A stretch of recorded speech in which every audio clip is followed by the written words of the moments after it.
La mosquée Al-Aqsa est l'un des 3 mosquées que le prophète Mohammed, paix et bénédiction sur lui, a recommandé de visiter ou a permis de visiter. Comme il l'a dit dans le hadith rapporté par l'imam Al-Bukhari dans son Sahih, ne voyagez que vers 3 mosquées: la mosquée sacrée, Masjid al-Haram, la mosquée du prophète, paix et bénédiction sur lui, et la mosquée Al-Aqsa. Nous, en tant que musulmans, avons la certitude de la promesse d'Allah, qu'un jour nous ouvrirons Jérusalem. Nous demandons à Allah de faire que cela se produise de notre vivant et de nous accorder la prière en son sein.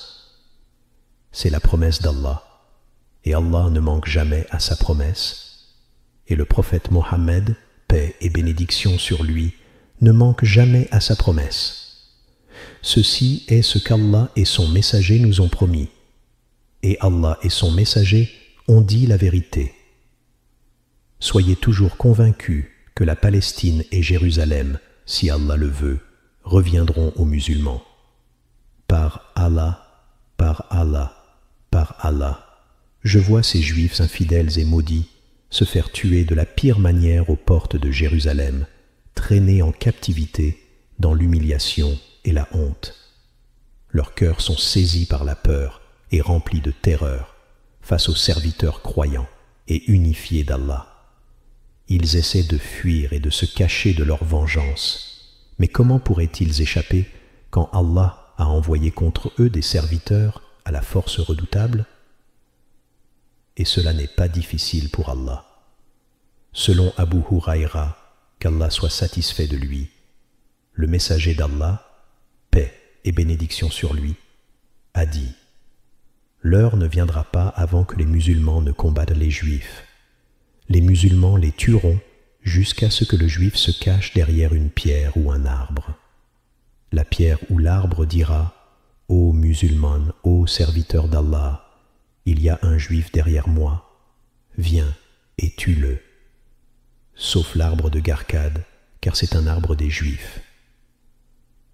D'après Abdallah ibn Hawala, qu'Allah soit satisfait de lui, le messager d'Allah, paix et bénédiction sur lui, a dit: le Cham, grande Syrie, sera ouvert pour vous, puis les trésors de la Perse et de Rome seront divisés, et chacun de vous aura une telle richesse que même si l'un de vous reçoit 100 dinars, il trouvera cela insuffisant.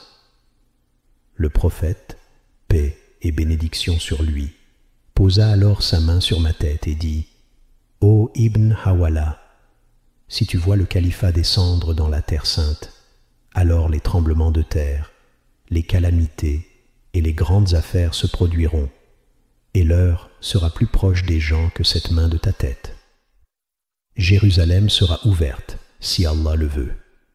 Elle a déjà été ouverte par la grâce d'Allah à plusieurs reprises, et elle sera à nouveau ouverte, si Allah le veut. Le prophète, paix et bénédiction sur lui, a expliqué que l'ouverture de Jérusalem se produira après la destruction de Médine. Après cela, Rome sera conquise, et le Dajjal, l'Antéchrist, apparaîtra à la 8e année, c'est-à-dire la 8e année après cela. Après cela, la conquête de Jérusalem se fera lors de la première guerre contre les Juifs. Ils auront encore 2 guerres à affronter. La première guerre se déroulera entre eux et les musulmans. Les musulmans seront à l'est du fleuve Jourdain et les Juifs à l'ouest du fleuve Jourdain. Dans cette guerre, l'État juif tombera et les Juifs se disperseront dans le Levant et Jérusalem sera libérée, retournant sous le contrôle des musulmans. Ensuite, Rome sera conquise par des conquérants admirables. Ils mettront 8 années à réaliser cette conquête. À la 8e année, le faux Messie, Dajjal, apparaîtra. Il émergera entre la Syrie et l'Irak, semant la corruption à droite et à gauche. Il restera sur terre pendant 40 jours. Un jour équivalent à une année, un autre à un mois, un autre à une semaine, et le reste de ces jours seront comme les vôtres. Après cela, la deuxième guerre se produira, une guerre contre le faux Messie, Dajjal, et ses partisans juifs infidèles. Jésus, fils de Marie, paix et bénédiction sur lui, mènera les musulmans dans cette guerre. Il descendra à l'aube près du minaret blanc, à l'est de Damas, accompagné de 2 anges. Lorsque Jésus lèvera la tête, des gouttelettes comme des perles tomberont, et lorsqu'il baissera la tête, des gouttes ruisselleront comme s'il sortait d'un bain. Son apparence sera inaltérée et il sera immédiatement reconnu comme Jésus, fils de Marie. Aucun infidèle ne pourra supporter son souffle sans fondre comme le sel dans l'eau, et son souffle atteindra la distance de son regard. Jésus attrapera le faux Messie, Dajjal, à Ramla de Lod, qui est aujourd'hui l'aéroport de Tel Aviv, et le tuera là-bas. Ensuite, Jésus brisera la croix, tuera le porc et abolira la jizya, taxe, n'acceptant que l'islam. Les musulmans se battront à ses côtés, venant des 4 coins de la terre.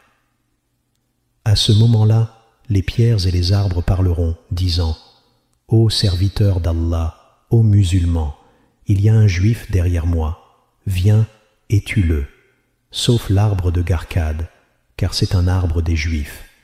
Cela se produira lors de la 2e guerre.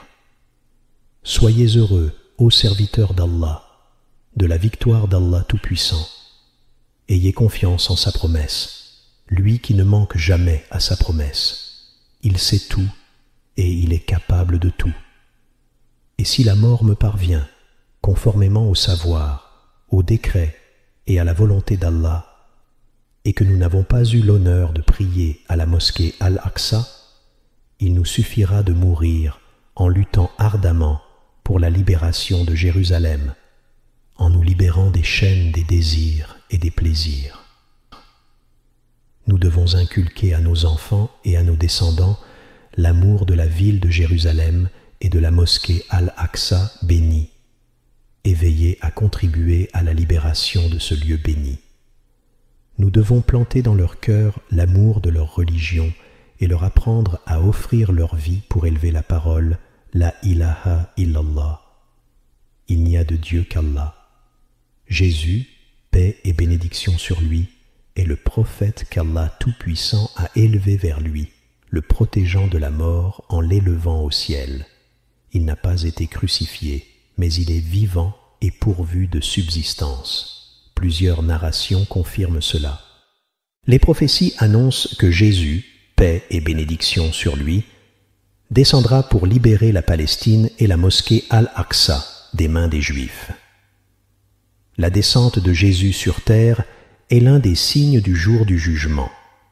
Il est dit qu'Al-Aqsa sera libéré par la volonté d'Allah, par des hommes dont les larmes coulent par crainte de Dieu Tout-Puissant et qui pleurent de désir de rencontrer Allah.